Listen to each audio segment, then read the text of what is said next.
Welcome back everybody to Remote Shop, and it has been a while, but we are back at it. So this video series that we're going to be doing coming up, this video and several others coming up, is going to be about the projects that we do in class. So these are going to be kind of videos for either if my students are gone, or maybe you would like a video to show to your students for them to have an idea of the projects that you want them to make.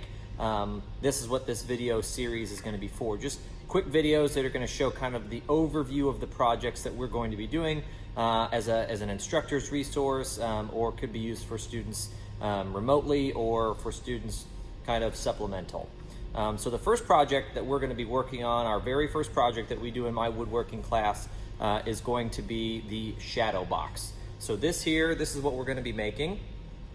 Okay, and what it is an 8-inch by 8-inch box that you'd hang on the wall, set on a counter, set on a dresser, kind of just gives it a little bit of dimension, put something in it, but it's a good introduction, is basically what we use it for. It's a good introduction to a lot of the machines that we use in shop. So you get the big three: the joiner, the table saw, the miter saw. That's what we're going to be using with this, and those three are critical in being able to do more advanced woodworking, to understand the skill set needed for those types of machines.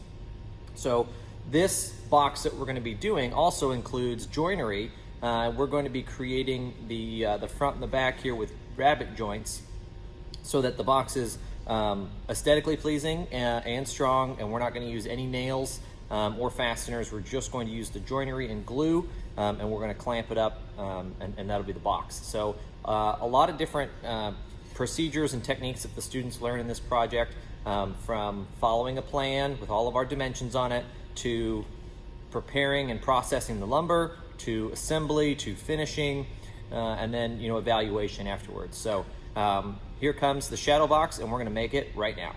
I've got some scrap walnut here, and so these are the boards that we're going to be using out of. These are not going to be the 8 inches that the project requires, because this is just going to be a demonstration, but I think we can probably get 4 or 5 inches out of these.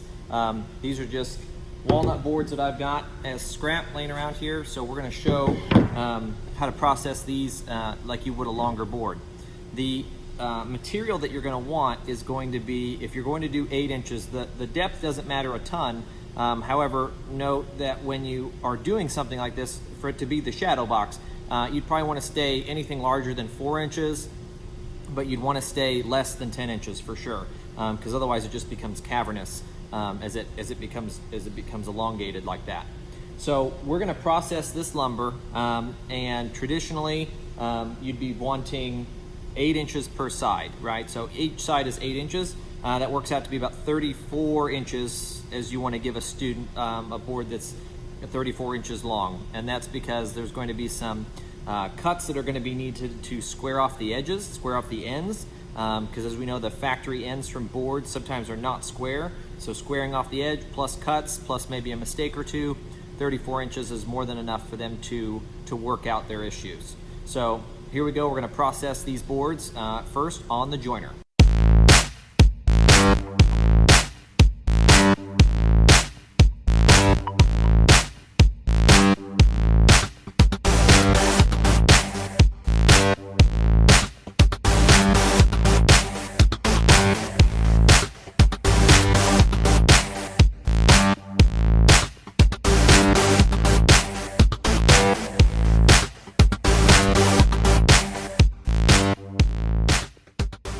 So in doing this for a number of years, the number one thing I always am surprised at is that students are not familiar with what a joiner is.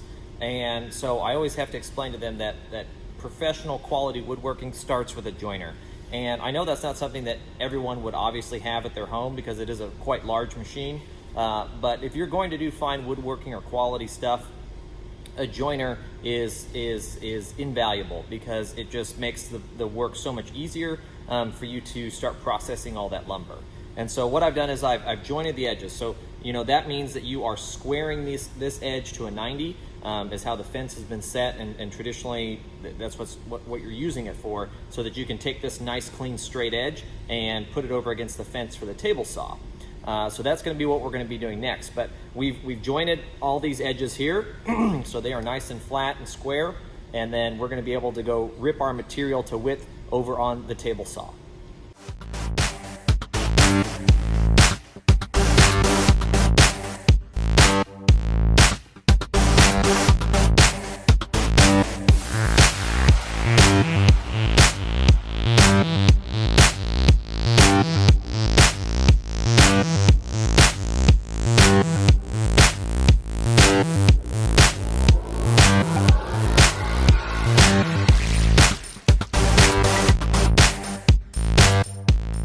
Okay, so I just got done ripping these material down to width. We ended up doing 5 inches on these. So all 3 boards are ripped down to 5 inches. So they're completely uniform now. And what I'm gonna be doing now is taking them over to the miter saw so that I can cut them to the appropriate lengths. So they're basically square right now. However, a good rule to know is that some of these still have these factory edges on them, okay? And they look straight, but sometimes they are not, and they can only be off by a few degrees, and it can make a joint look really, really sloppy. And so what we're gonna do is we're gonna square off the edge. We're gonna make our measurements for our 8 and 7 1/4 pieces. You can see that according to the plan. As the box, is built, there's 2 8-inch front and back. All right, that's gonna conceal the end grain of the 2 sides with the rabbet joint. So we've got 2 8-inch sides and we got 2 7 1/4 sides. And you get those measurements with subtraction of the thickness of the material. So I'm gonna take this over to the miter saw, we're gonna cut those up, and then we'll start doing the rabbets on the dado saw.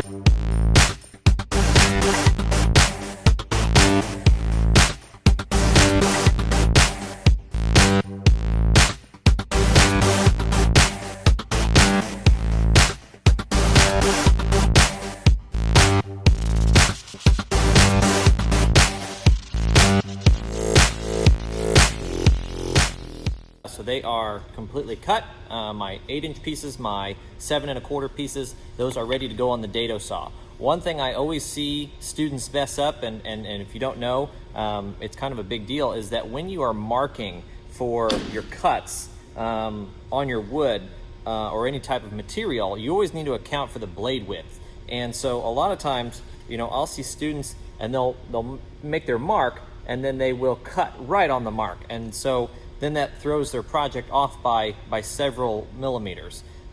So it's always a good idea, obviously, so that you want to move your project over to the right on the miter saw so that the blade is always to the left. The blade should always be the left. That's how I cut it, so that you can always see that line and cut it right to the exact. Also, the use of just a line can also lead to errors. And so what I like to do is I like to do a point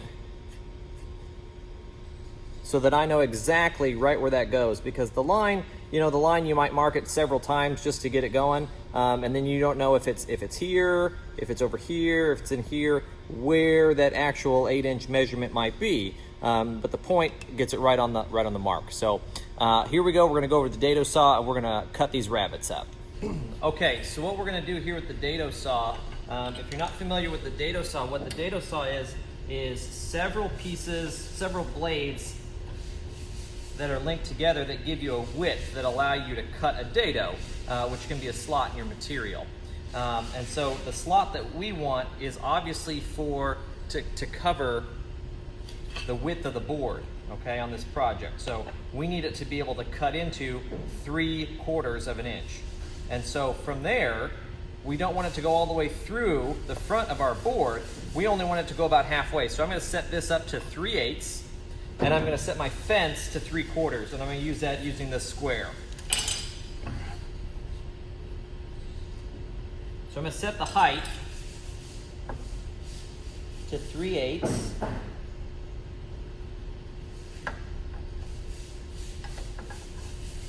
And I want to make sure that I'm using the top arc of that, because that's the highest point the blade's going to cut.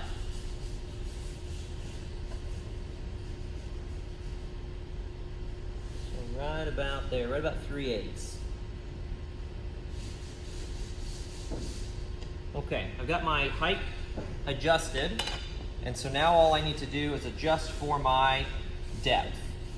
So I'm going to move the fence over until the blade hits about right at 3/4.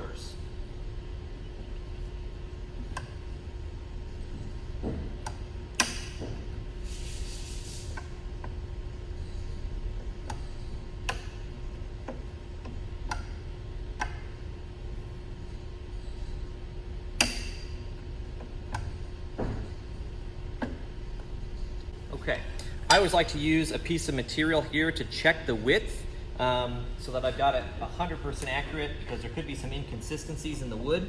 So what I'll do is I'll put the wood right here on top of the blade next to the fence, and then I'll see if there's any kind of overhang, if I need to adjust the fence back a little bit or forward a little bit so that I can get a perfect cut. All right, that looks great. Okay, so from here, all we're gonna do is we're gonna take those two 8-inch pieces. That's important because the 8s are our front and back. And what we're gonna do is we're going to cut that slot right here, and that will create the rabbet for us to put the sides in.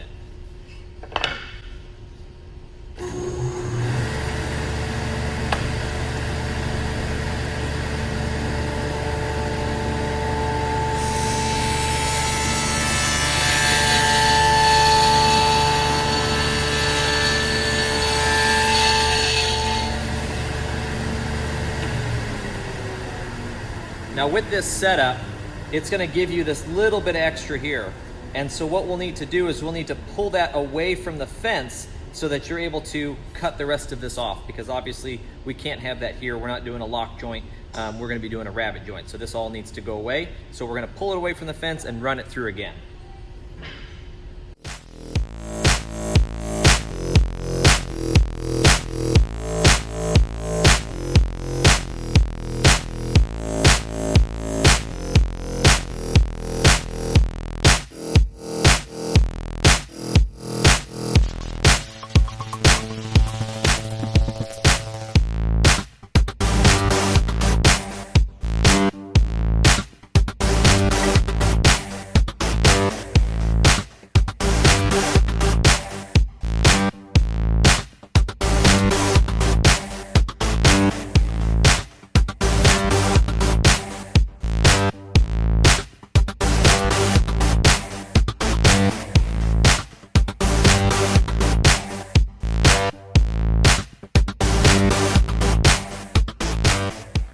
Okay, so those dados have just been cut. You can see here, and we've got those grooves. They're awesome. They look great. But one thing I do want to mention is that when students are doing this, or if you're a first-time user to a dado, sometimes as you're pushing it through, the blade, as it comes by, pushing this way because you're working against it, the blade wants to lift the material up. So you want to make sure you have a firm grasp pushing it through so that your cut is an even depth all the way through.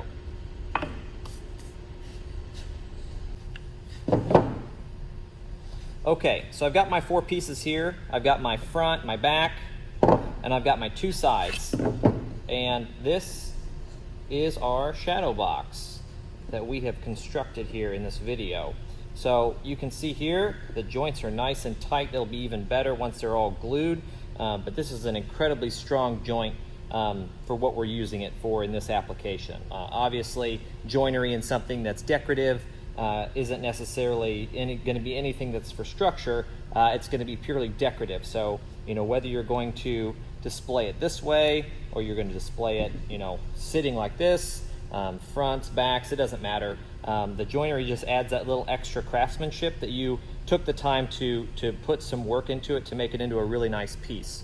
So now that it's assembled, we've dry assembled it, we can choose, in my class we do a few different things. If you would like to route your box, several students choose to do that. And so you can, just like the example that I showed in the beginning of the video, this one is chamfered here along the edges. So you could choose to do that. You could use a bullnose bit on the router. You could use a cove bit. You can use an OG bit. You can use whatever you'd like. But for this, all I'm going to do is I'm going to use the bullnose bit because that's what's on the router right now. Then we're going to glue it up, clamp it, and then we will be done.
Okay, now that it is all together, clamped and glued, it is needing to dry for probably an hour or two before you could actually continue to work on it. I like to give it plenty of time to be able to dry. Remember that if you've got squeeze out coming out of these joints because you put a little too much glue in there, you want to make sure you wipe that off as soon as you can so that it doesn't dry and give you a hard time trying to sand that off. There are a few finishing touches that need to be done to this before it is ready for finish. And that would be to probably round over some of these edges here because as you route each piece individually, it's not rounded as a box as the whole. And so what you'd want to do is kind of sand off anything that might be sticking up, anything that might be rough. You'll want to hit all of that with a sander, 150, then 220. And then finally finish it up with the finish of your choice, whether that's going to be stain, whether that's going to be some sort of oil, or whether that's going to be paint. So this is the shadow box.